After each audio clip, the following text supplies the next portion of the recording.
नमस्कार, भव्य भारत न्यूज में आप सभी दर्शकों का स्वागत है। सौंदर्य नहीं केवल तन का, मन का रूप सुहाए, ज्ञान सुधा की धार लिए वह जीवन दीप जलाए।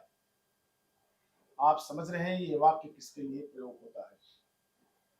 ये वाक्य है, वो दो पक्षों का मिलन होता है, वो दो पक्षों का संबंध होता है जो संसार को, जीवन को आगे बढ़ाकर चलते हैं।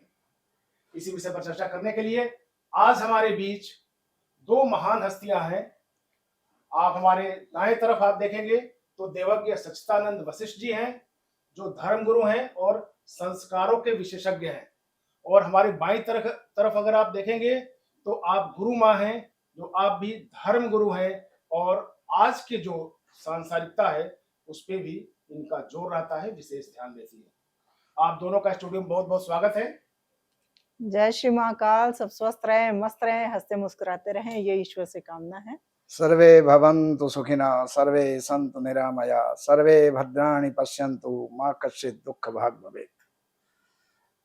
गुरुदेव, पहले आपसे हम जानना चाहेंगे कि संसार को सुखमय जीवन व्यतीत करने के लिए दो पक्षों का मिलन होता है, जिसको कि हम विवाह कहते हैं।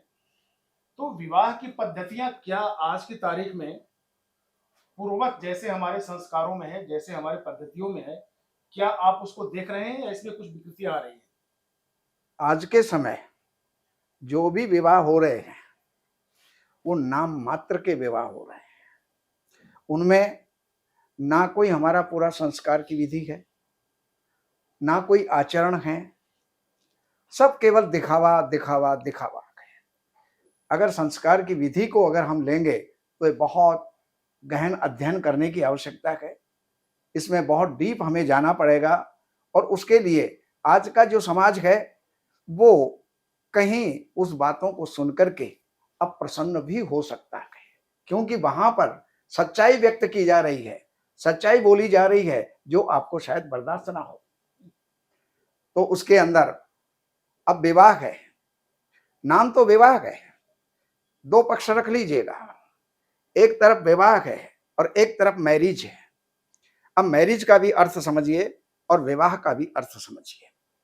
विवाह विशेष विधि से निर्वाह करने की विधि को, विवाह कहते हैं, संस्कार को विवाह कहा जाता है।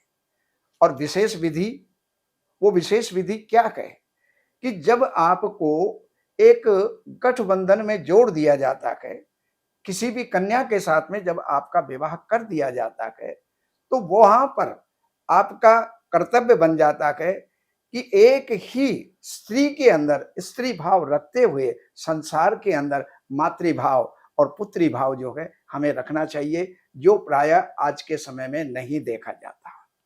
मैरिज शब्द हमारे हिंदी का नहीं है, संस्कृत का भी नहीं है, ये उर्दू का भी नहीं है।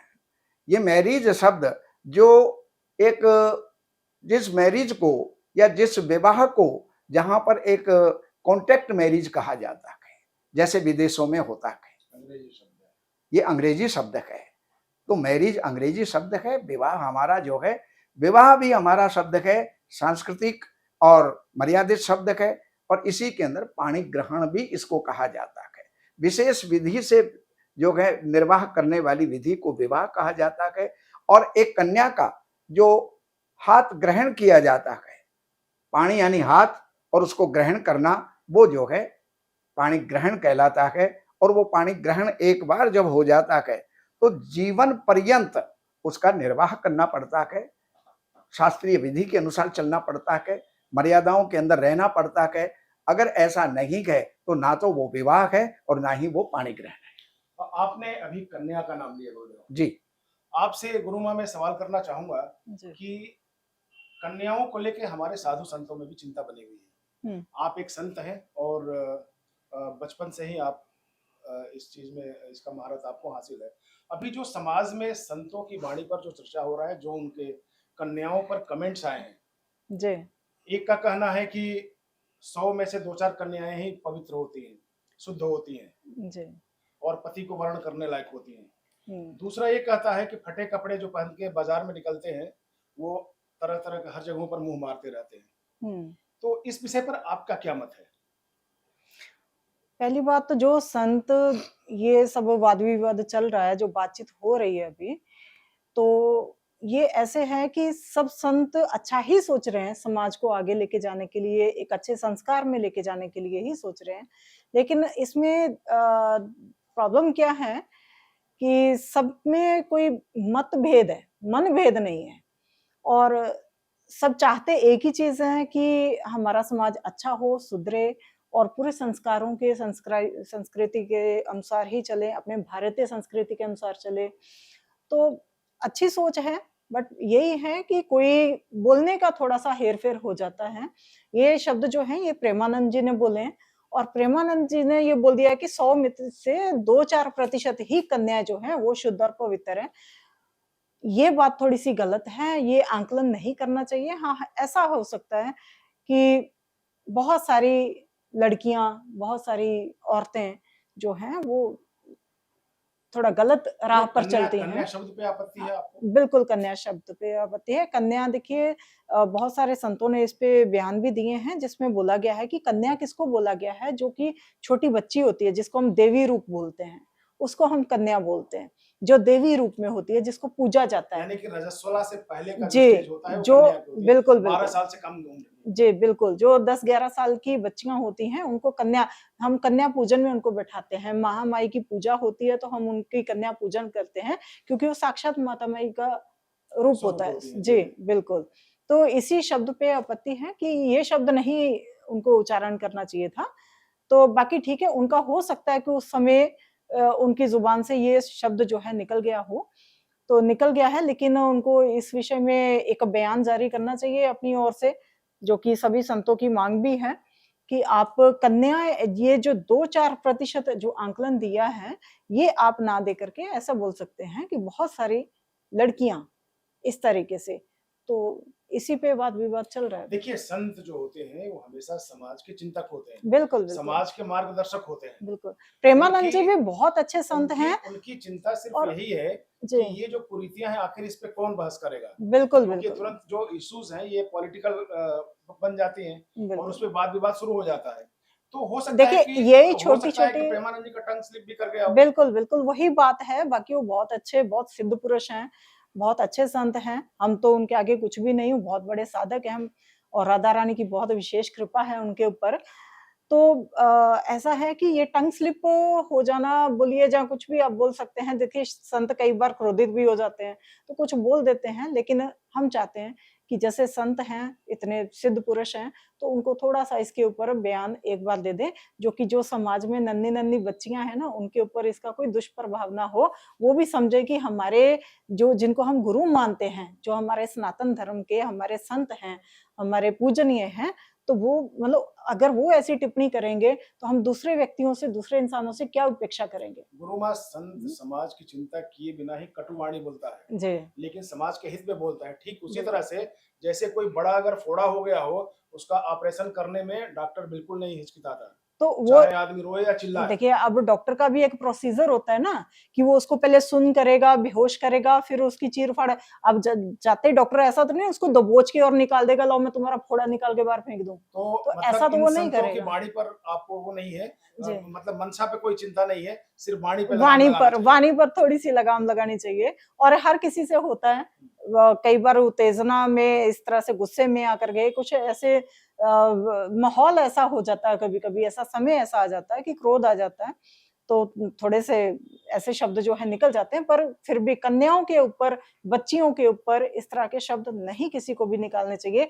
जैसे हमने पहले भी पॉडकास्ट में या कई इंटरव्यूज़ में हमेशा ही हमने बोला है कि हमने सुधारना है और ज़्यादा बिगाड़ना नहीं है।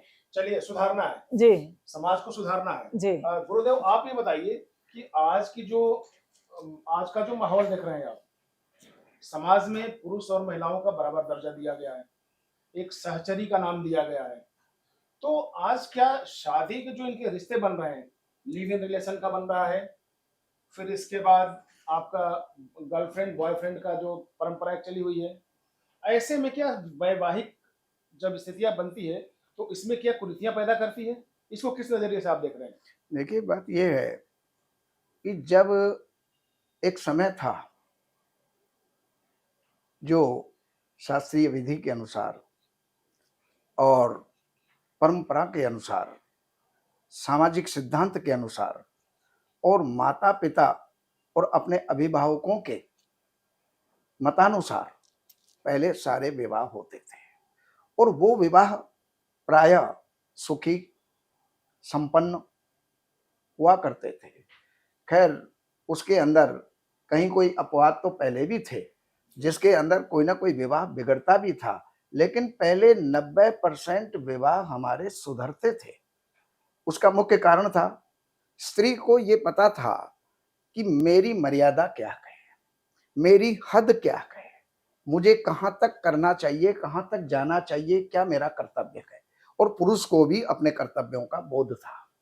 लेकिन आज के समय पर अगर हम उसको मूल्यांकन अगर आज करते हैं, तो आज ना तो उस विधि से विवाह होते हैं, ना उस विधि से माता पिता को कोई स्थान देता है, अभिभावकों को कोई स्थान देता है। आज मनमाने ढंग से, मन इच्छा के अनुसार, मन चाहे जिससे विवाह आज के टाइम पर हो रहे हैं।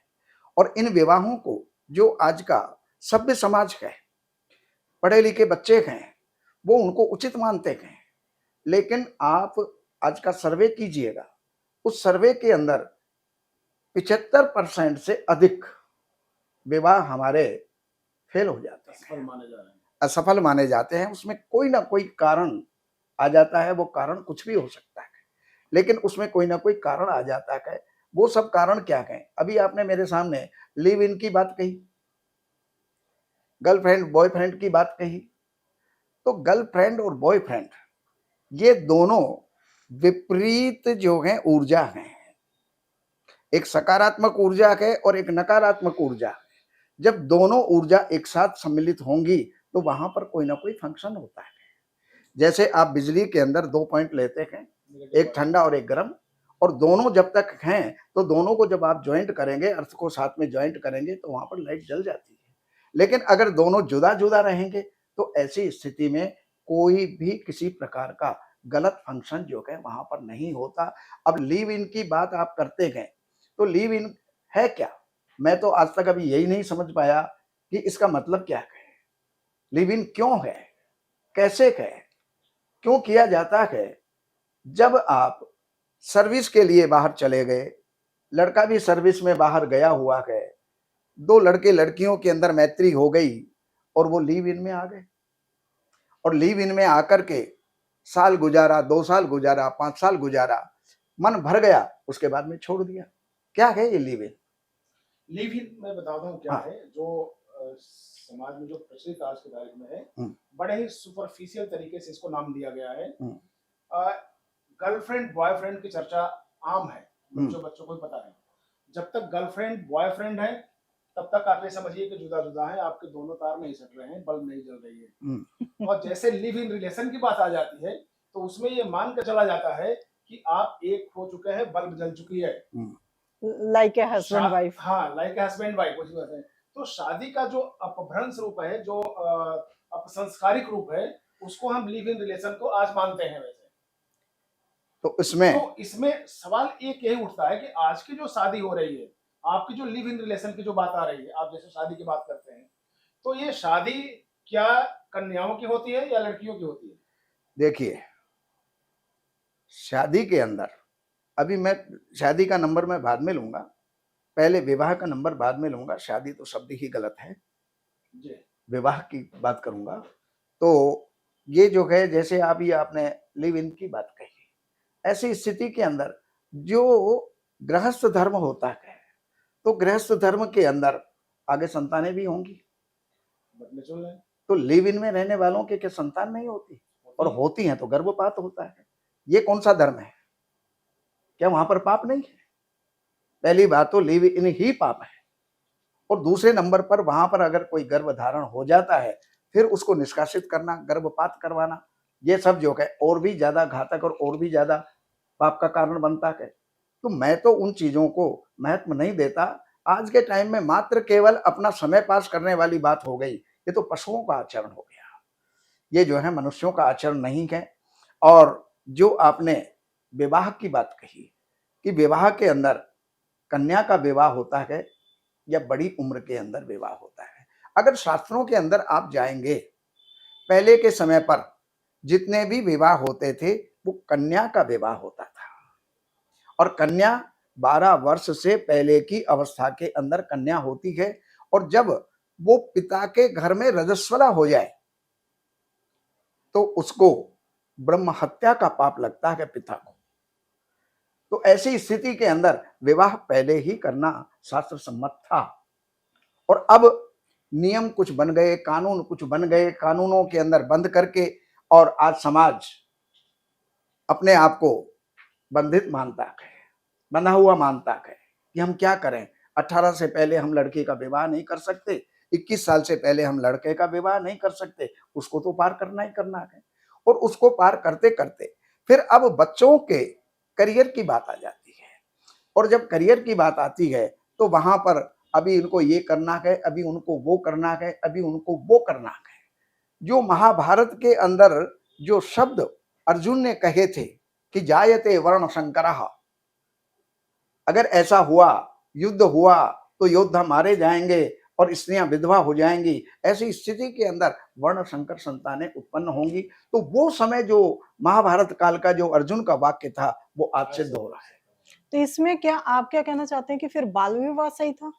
देखिए, पहले आप भी आज के नहीं हैं जी और मैं भी आज का नहीं हूं। जी। अगर इसके अंदर हम पुराने रहस्यों को देखें, पहले क्या था, छोटे छोटे बच्चों का विवाह किया जाता था। मैं ये नहीं कह रहा कि कानून गलत है, मैं ये नहीं कह रहा कि समाज गलत है, लेकिन पहले छोटे छोटे बच्चों का विवाह कर दिया जाता था, और जब लड़की सयानी हो जाती थी उसके बाद में उनका गौना होता था, विरागमन होता था, एक भाषा में उनका मुकलावा होता था, और वो घर को संभालने वाली हो जाती थी।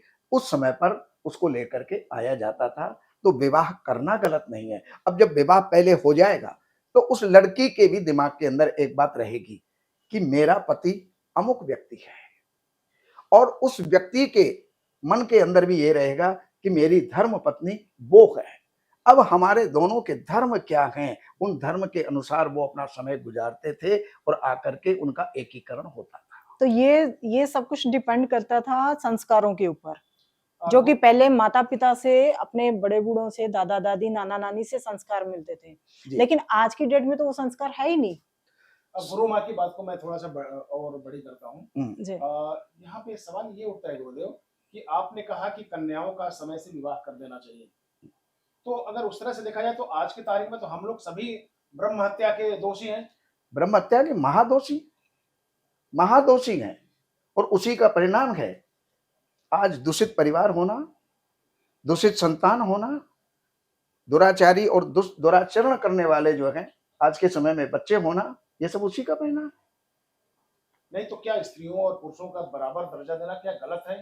क्या हमें भरण पोषण करने के लिए सर्विस करने जाना गलत है? कि आजकल लड़कियों का पढ़ना, कमाना, ये कहां तक उचित है और कहां तक अनुचित है। अब इस बात को हम लेते गए, दुनिया में उचित सब कुछ है, अगर वो मर्यादित, शास्त्र सम्मत और आवश्यकता अगर है तो कमाना हर किसी का आवश्यक है। और एक समय था जब एक व्यक्ति कमाने वाला होता था और पूरे परिवार का भरण पोषण और निर्वाह वो करता था, तो क्या उस समय पर पैसा आवश्यक नहीं था? और एक आज का समय है, परिवार में जितने हैं उतने कमाने वाले होते हैं। अगर पति का पैकेज 20 लाख का है, 40 लाख का है, 50 लाख का है, 60 लाख का है या और भी ज्यादा का है, तो ऐसी स्थिति के अंदर पत्नी का कमाना कहां तक जरूरी हो गया? जब उनका पूरा निर्वाह उसके अंदर हो सकता है, वो उन्हीं का नहीं औरों का भी निर्वाह हो सकता है। लेकिन आज की जो आवश्यकताएं हैं वो ऐसी ऐसी बढ़ गई हैं कि उनका चाहे वो कितना भी कमा लें तो भी वो पूरा नहीं होता। जब आज के समय में इस पैसे के पीछे कुछ कड़वी बात बोलता हूं, इस पैसे के पीछे पति की ज्वाइनिंग कहां पर है और पत्नी की ज्वाइनिंग कहां पर है, पति पत्नी का बिछोह, एक भाई की ज्वाइनिंग कहां पर है, एक भाई की ज्वाइनिंग कहां पर है, भाइयों का बिछोह, और तीसरे नंबर पर माता पिता का तो बिछोह है ही है, माता पिता के साथ में तो संतान का बिछोह है ही है। और अंत के अंदर जब वो रिटायर होते हैं या उनकी एज हो जाती है, उस समय पर उनके पास में मिलता क्या है? थोड़ी सी जमीन का टुकड़ा, कोई फ्लैट या कोई मकान या बैंक बैलेंस या आभूषण। लेकिन अगर वो जब वापस घर पे आए तो घर पे जो है उनको कुछ नहीं मिलता, ना भाई मिलता है, ना माँ बाप का जो है ना वो प्यार मिलता है, ना रिश्तेदारों का संगम होता है, ये सब कुछ समाप्त हो जाता है। और उसका मुख्य कारण है पैसा। गुरुदेव, बहुत अच्छा आपने एग्जांपल भी दिया। इससे ये लगता है कि अगर पैसा कम हो तो परिवार यूनाइट रहेगा, आश्रित रहेगा, हायरार्की भी रहेगी, उसमें एक दूसरे में सम्मान भी रहेगा।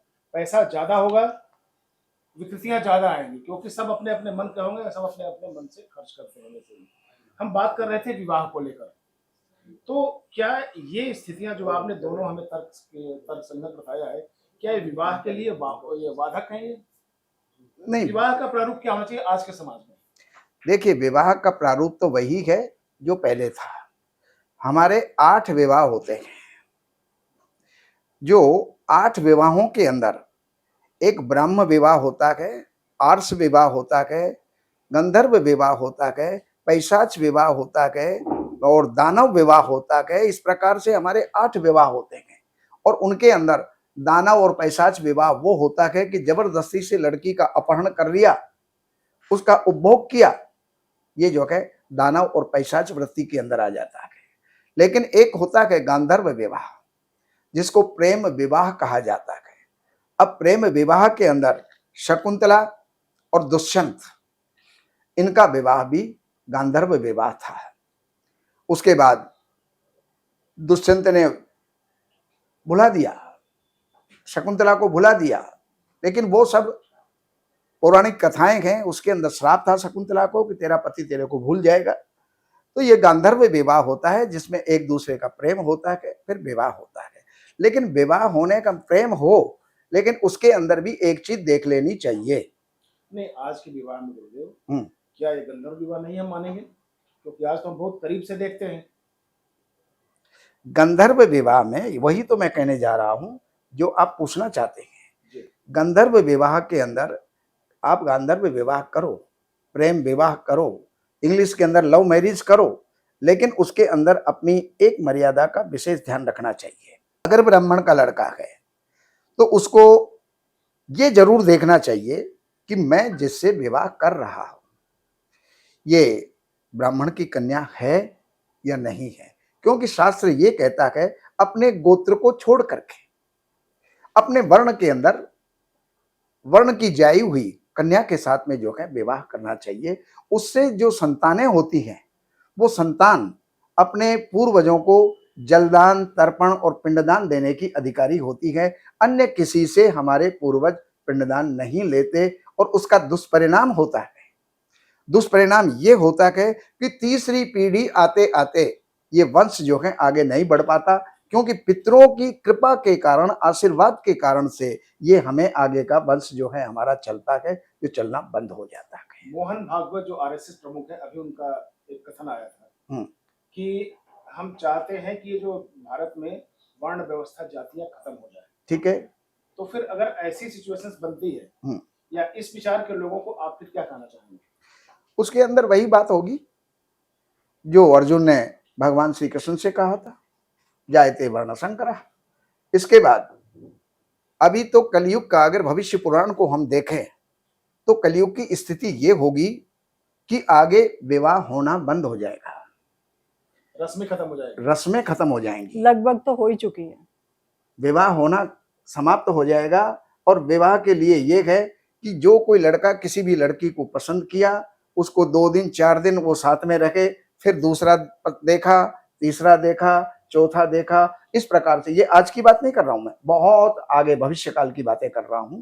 तो और उसके अंदर माता पिता के संबंध भी समाप्त हो जाएंगे, क्योंकि जब किसी लड़की को या लड़के को यही पता नहीं होगा कि होने वाले बच्चे का माँ बाप कौन है, पश्चिमी देशों में है ये। हाँ, वही बात आ जाएगी, वही बात आ जाएगी। और उसके बाद में हमारा सनातन समाप्ति की तरफ चला जाएगा। हालांकि सनातन आज तक कभी भी जो है ना, युग युगांतर हो गए, कल्प कल्पांतर हो गए, हमारा सनातन धर्म कभी समाप्त नहीं हुआ है, उसका अंश जरूर बचेगा, लेकिन ये सनातन धर्म का ह्रास होता चला जाएगा। जैसा कि माना जाता है कि मोदी जी के आने के बाद में सनातन धर्म काफी उत्थान पे है और लोगों में एक जागरूकता आई है अभी।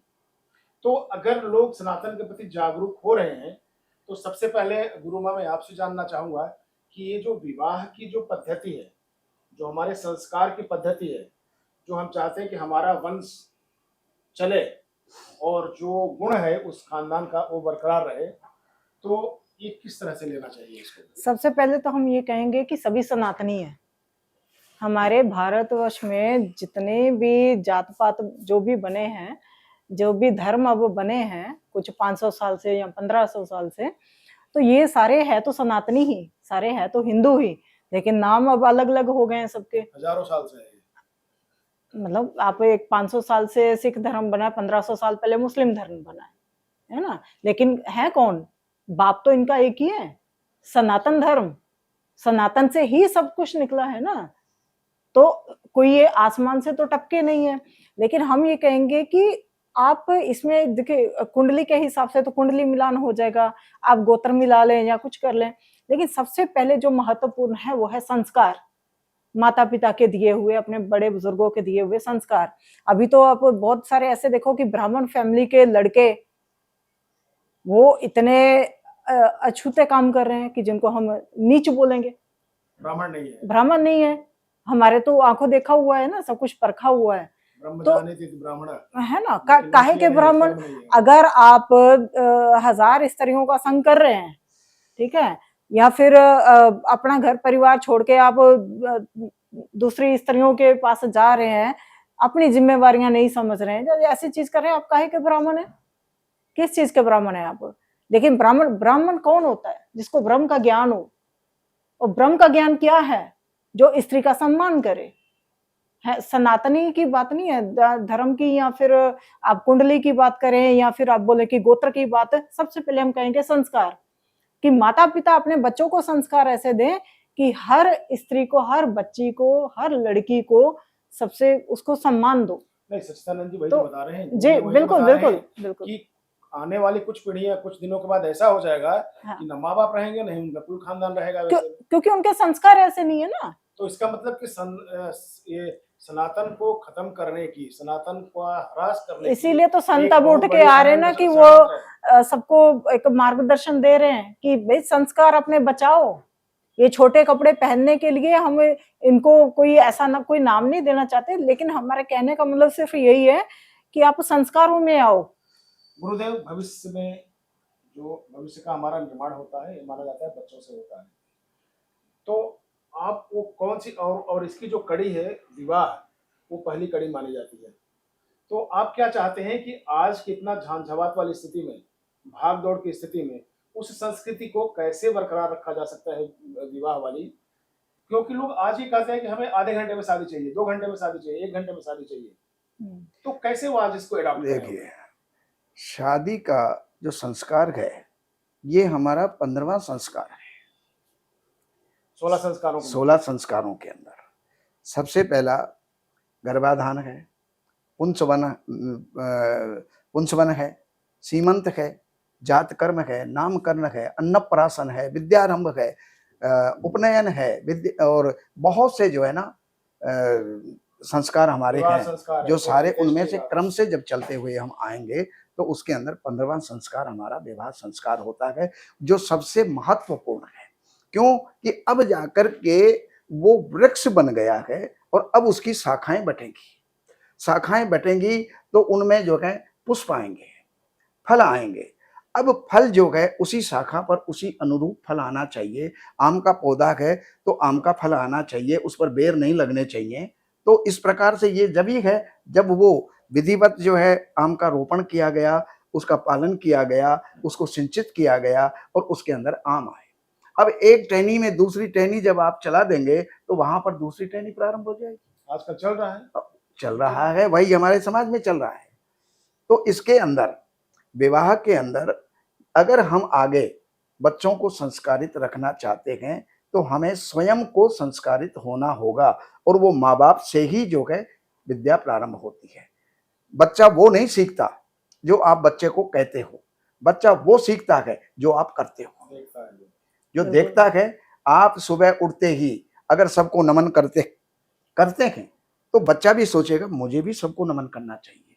आप अगर सुबह उठते ही सिगरेट पी रहे हैं और अबे तबे से बात कर रहे हैं तो बच्चा उससे 2 कदम आगे मिलेगा। तो बच्चों को कंट्रोल करने के लिए अपने को अनुशासित होना होगा, अपने को संस्कारित बनना पड़ेगा, तब जाकर के हम बच्चों को संस्कार दे पाएंगे।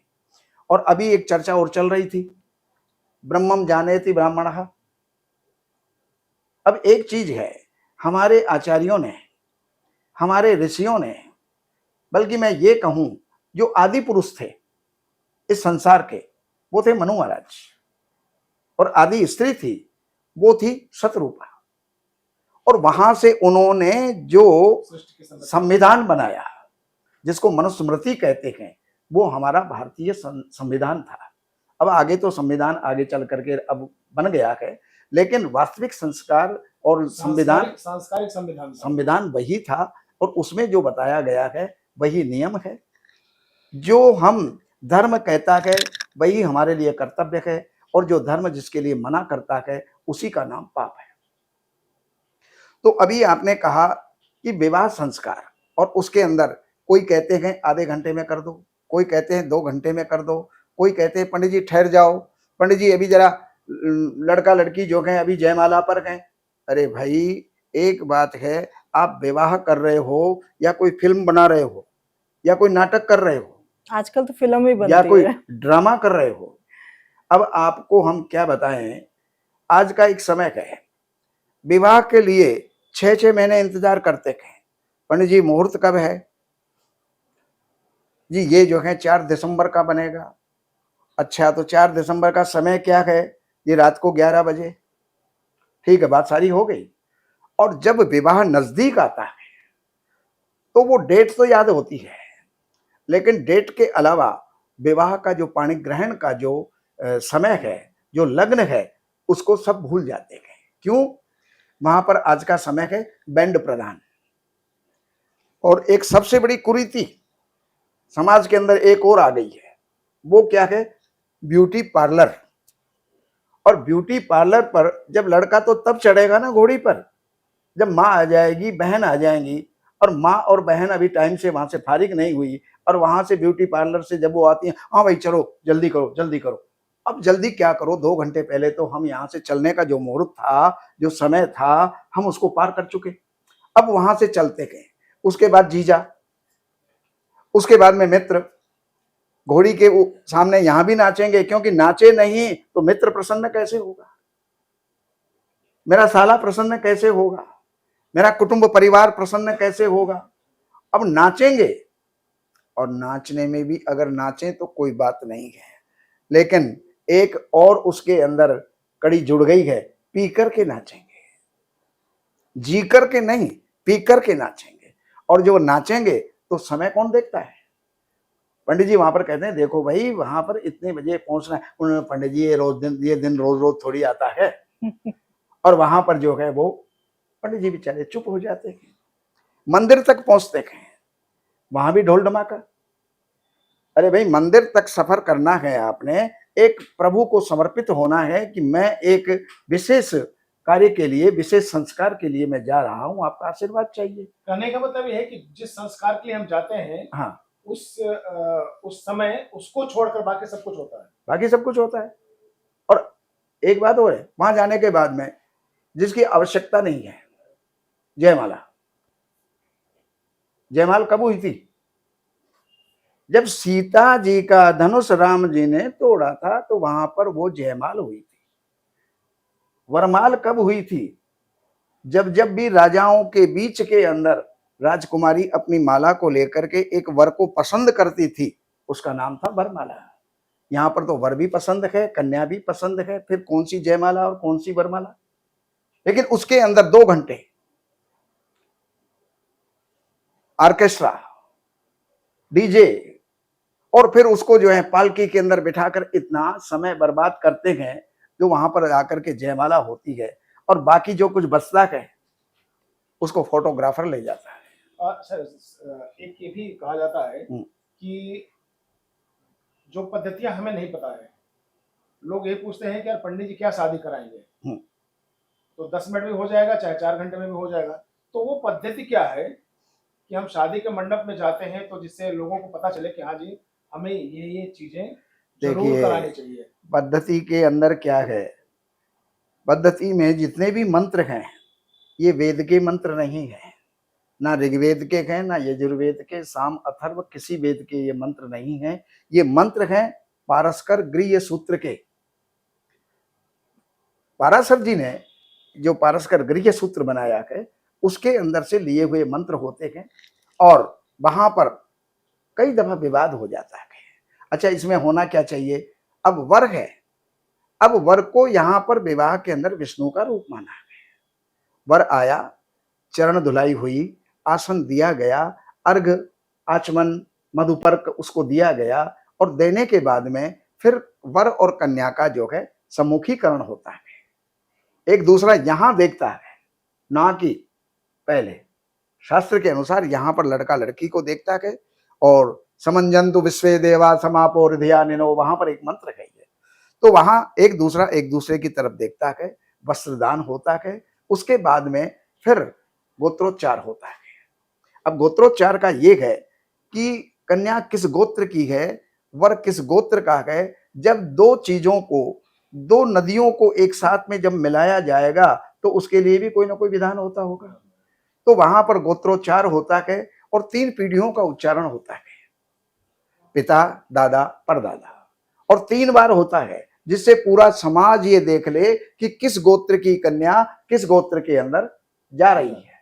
तो वहां पर गोत्रोच्चार होता है। उसके बाद में फिर हरिद्रा लेपन होता है। हरिद्रा एक मांगलिक है, वो सौभाग्य को देने वाली है, तो हरिद्रा का लेपन होता है। फिर कन्यादान होता है, फिर शब्द आ जाता है कन्यादान। अब कन्यादान आज जो हम दान कर रहे हैं, क्या वो हम कन्यादान कर रहे हैं या प्रोढ़ा दान कर रहे हैं? किसका दान कर रहे हैं? तो कन्यादान शब्द जहां पर आएगा, अगर शास्त्र संबंध बात करोगे तो वही है जो छोटी अवस्था के अंदर हो जाता है। और इस समय पर आप कन्या मान लो, लेकिन वो कन्यादान नहीं है, वो प्रोढ़ा दान है। और वहां पर आपने दान भी कर दिया, दान करने के बाद में फिर कुछ हमारे मंत्र होते हैं, और वो सब जो है पारस्कर गृह्य सूत्र के ही मंत्र होते हैं। उसमें जया हवन आदि जो उसके अंदर हवन होते हैं, और वो हवन सब हमारे दोनों के जीवन को जोड़ने वाले होते हैं। एक बात आ जाती है वहां पर कि फेरे करने का जब वक्त आता है तो शास्त्र ये कहता है कि मंत्रत्रयम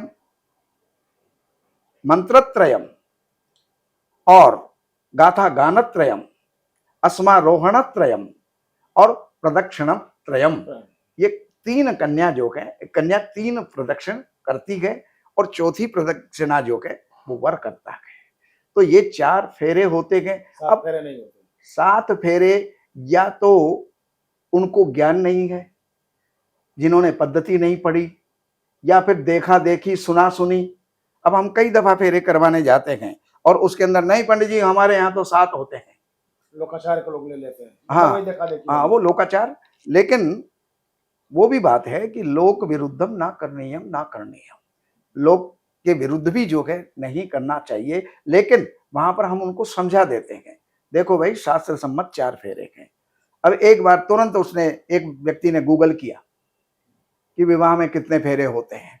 गूगल जो है गूगल गुरु आजकल हाँ, सब गूगल बताने लगा गुरु क्या है, वो जो है किसी काम का ही नहीं।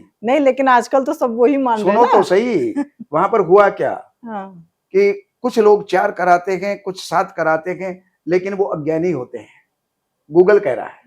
फेरे तो 5 होते हैं। ये लो जी, अब तीसरे गुरु आ गए। अब बोलो आप क्या करोगे? अगर गूगल के अनुसार चलते हो तो आप कम से कम ये तो देखो, पद्धति के अंदर 4 फेरे हैं और चारों फेरों के मंत्र हैं। 5वां फेरा नहीं है और 5वां कोई मंत्र नहीं है। वीडियो बहुत लंबी हो रही है, एक हाँ। सवाल लेंगे, इसके बाद इसको माइंड ठीक है। करेंगे।